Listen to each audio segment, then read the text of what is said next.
कारखाने कायम नहीं हो सकते। वे तो देवदार के वृक्षों की तरह जीवन के अरण्य में खुद ब खुद पैदा होते हैं और बिना किसी के पानी दिए, बिना किसी के दूध पिलाए, बिना किसी के हाथ लगाए तैयार होते हैं। दुनिया के मैदान में अचानक ही सामने आकर वे खड़े हो जाते हैं। तो कहने का मतलब यह है कि वीरों को बनाने के कारखाने कायम है, कि वीर वो नहीं है जिन्हें आप क्या है, एक कारखाने में उनकी मूर्ति बनाई गई हो, उनमें प्राण फूके गए और उनमें वीरता भरी गई हो। ऐसा नहीं है। वीरों के कारखाने इसलिए भी नहीं बनाए जा सकते क्योंकि वे तो देवदार के वृक्षों की तरह जीवन के अरण्य में, मतलब जीवन रूपी जो जंगल है, अरण्य है, जो वन है, उसमें वो खुद ब खुद पैदा होते हैं। मतलब वीरता जो है उनके अंदर स्वतः ही स्वयं से आती है और वे बिना किसी के पानी दिए, बिना किसी के दूध पिलाए, बिना किसी के हाथ लगाए तैयार होते हैं। क्योंकि वीरता तो अंदर हमारे मन में वो जन्म लेती है और हमारे मन में ही उसका पालन होता है और धीरे धीरे वो जिस प्रकार पौधे जो है अरण्य में जो पौधे धीरे धीरे बड़े होते हैं, उसी प्रकार वो वीरता धीरे धीरे हमारे मन में बढ़ती चली जाती है और एक समय ऐसा आता है कि वो एक मजबूत पेड़ की तरह बिना किसी के हाथ लगाए, बिना किसी के दूध पिलाए, वो एकदम मजबूत हो जाती है। एक समय आता है जब वीरता हमारे मन में एकदम घर कर जाती हो और हम मन से सच्चे और मजबूत हो जाते हैं। तो ये कहते हैं कि दुनिया के मैदान में अचानक ही सामने आकर वे खड़े जाते हैं। जब वीरता उनके मन में पूर्णतः भर जाती है, तब वे सारे संकट का सामना करने के लिए स्वतः ही मैदान में आकर खड़े हो जाते हैं। हर बार दिखावा और नाम के लिए छाती ठोककर आगे बढ़ना और फिर पीछे हटना पहले दर्जे की बुजदिली है। बुजदिली मतलब जो कायर लोग होते हैं, जो क्या है, ऊपरी तरीके से तो छाती ठोककर वो दिखाते हैं कि नहीं वे वीर हैं, लेकिन मुसीबतें या कठिन परिस्थितियां आने के बाद वे पीछे हट जाते हैं। वीर तो यह समझता है कि मनुष्य का जीवन जरा सी चीज है। वीरों के लिए मनुष्य का जीवन क्या है, जरा सी चीज है। वो उसे इतना कहते गंभीरता से नहीं लेते। वो सोचते हैं कि यदि 4 दिन की जिंदगी मिले, इसे हम अच्छी तरह जी लें। बस सिर्फ एक बार के लिए काफी। उनके लिए जिंदगी सिर्फ एक ही बार मिलती है। बंदूक में केवल एक गोली है। वो ये नहीं सोचते कि हाँ अगर होगी भी बंदूक में, लेकिन उनके लिए वो एक एक गोली जो है बहुत ही कीमती होती है। उसे एक बार ही प्रयोग किया जा सकता है। जी हाँ, गोली को एक ही बार में, जब वो बंदूक से निकल गई तो वो वापस बंदूक में नहीं आएगी। हाँ, कायर पुरुष इसको बड़ा ही कीमती और कभी न टूटने वाला हथियार समझते हैं। तो कायर पुरुष जो है उसे इसे बहुत ही कीमती और कभी नहीं टूटने वाला हथियार समझते हैं। हर घड़ी आगे बढ़कर और यह दिखाकर कि हम बड़े हैं, फिर पीछे इसलिए हट जाते हैं कि उनका मनोबल या जीवन किसी और अधिक बड़े काम के लिए बच जाए। तो कायर लोग क्या करते हैं, वे हर घड़ी और आगे बढ़ते हैं दिखाने के लिए कि हाँ हम बड़े, हम ये कर सकते हैं, हम वो कर सकते हैं, और फिर ये सोचकर वो पीछे हट जाते हैं कि उनका ये जीवन इन छोटी छोटी सी चीजों के लिए नहीं है, बल्कि हमें कुछ बड़ा करना है। और इस कारण ना वो छोटी ही चीजें कर पाते हैं और ना ही अपने जीवन में कुछ बड़ा हासिल कर पाते हैं। गरजने वाले बादल ऐसे ही चले जाते हैं, परंतु बरसने वाले जरा सी देर में मूसलाधार वर्षा कर जाते हैं। वीर पुरुष का शरीर कुदरत की समस्त ताकतों का भंडार है।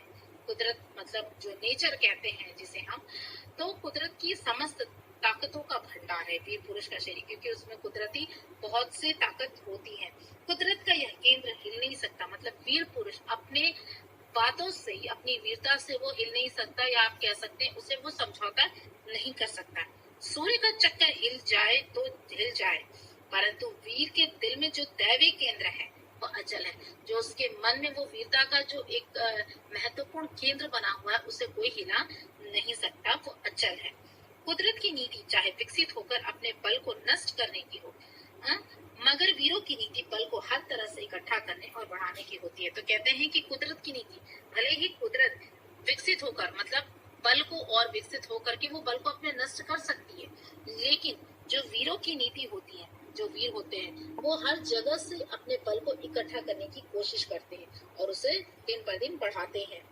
वह वीर ही क्या, जो टीन के बर्तन की तरह झट से गर्म और ठंडा हो जाता है। टीन का बर्तन आपने देखा होगा, जब आप उसे गर्म करते हैं, गर्म होता है, फिर उसको आप चूल्हे से या आग से अलग करते ही वो ठंडा हो जाता है। तो वो ये कहते हैं कि उसकी तुलना वो वीरों से करते हैं कि वो वैसा वीर ही क्या, जो टीन के बर्तन की तरह झट से गर्म हो और फिर झट से ठंडा हो जाए।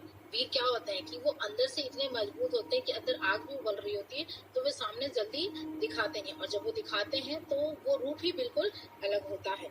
सदियों नीचे आग जलती भी हो तो भी शायद गर्म हो, ठीक है, सदियों नीचे आग जल भी रही हो तो भी शायद गर्म हो, और हजारों वर्ष बर्फ उस पर जमती रहे तो भी क्या मजाल जो उसकी वाणी तक ठंडी हो। मतलब जलती हुई आग है, उस पर चाहे कितना भी अधिक बर्फ रख दिया जाए, लेकिन फिर भी उनकी क्या मजा जो उनकी वाणी तक है कि जो उन्होंने अपने मुंह से जो शब्द निकाले हैं वो ठंडी हो जाए, ऐसा कभी हो नहीं सकता। उसे खुद गर्म और सर्द होने से क्या मतलब। सत्य की सदा जीत होती है, यह भी वीरता का एक चिन्ह है। जी हाँ, वीरता क्या है, जरूरी नहीं कि वो उसी समय उसका परिणाम मिल जाए। सत्य की सदा जीत होती है, सत्य की सदा जीत होती है। हो सकता है एक समय सत्य को झुटलाया जा सकता है, पर सत्य बहुत देर तक या बहुत दिनों तक झूठ में नहीं बदला जा सकता। सत्य तो एक दिन सत्य सामने आना ही है। विजय वही होती है जहाँ पवित्रता और प्रेम है। तो विजय सदैव अच्छी जगहों में, भलाई की जगहों में जरूर विजय होती है जहाँ पवित्रता और प्रेम होता है। दुनिया धर्म और अटल आध्यात्मिक नियमों पर खड़ी है। धर्म, लोग धर्मों के हिसाब से अधिकतर चलते हैं और धर्मों को मानते हैं, और अटल जो कि कभी टल नहीं सकता, ऐसे आध्यात्मिक नियमों पर दुनिया खड़ी है। क्योंकि धर्म के कारण लोग आध्यात्मिकता में ज्यादा विश्वास करते हैं, और इसी विश्वास के कारण ये दुनिया टिकी हुई है। जो अपने आप को उन नियमों के साथ अभिन्न करके रहता है, उसी की विजय होती है।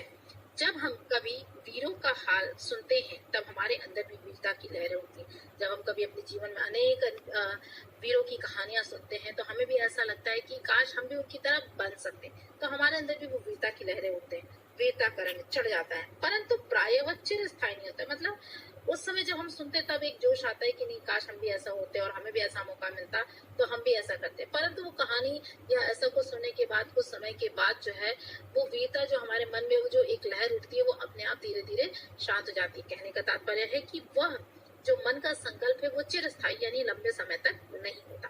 इसका कारण यही है कि हम सबको केवल दिखाने के लिए वीर बनना चाहते हैं। हम लोगों को दिखाने के लिए वीर बनना चाहते हैं। टीन के बर्तन का स्वभाव छोड़कर अपने जीवन के केंद्र में निवास करो। ठीक है, टीन के बर्तन के तुरंत ठंडा हो जाना, फिर तुरंत गर्म हो जाना, ऐसे स्वभाव को छोड़कर जीवन का जो मुख्य केंद्र है, जो वीरता हमारे मन में है, उसमें वो उस केंद्र में हमें निवास करना है, और सच्चाई की चट्टान पर दृढ़ता से खड़े हो जाओ। मतलब दृढ़ संकल्प के साथ हमें उस सच्चाई रूपी चट्टान पर खड़े होना है। बाहर की सतह को छोड़कर जीवन की तहों में घुसो। बाहर की सतहों को छोड़कर जीवन की तहों में घुसो। जो तय है जीवन के तय जो होते हैं एक के बाद एक, जैसे सतह पे, तो उनकी जीवन की तहों में घुसो, तब नए रंग के नहीं। मतलब बाहरी दुनिया छोड़ करके अपने अंदर के जो मन के जो विचार हैं, जो संकल्पता है, उनके बारे में, उनकी उस जीवन की तहों में हमें घुस करके अपने बारे में जानना है, और तभी हम एक क्या है, नया सृजन कर सकते हैं, नया निर्माण कर सकते हैं, एक नया रूप हम अपनी वीरता के द्वारा बदल सकते हैं, तब नए रंग खिलेंगे। तो जीवन मूल्य है, वीरता मनुष्य का एक उत्तम गुण है। यानी हर व्यक्ति के अंदर वीरता होनी चाहिए, और यदि नहीं है तो हमें उस वीरता को विकसित करना चाहिए।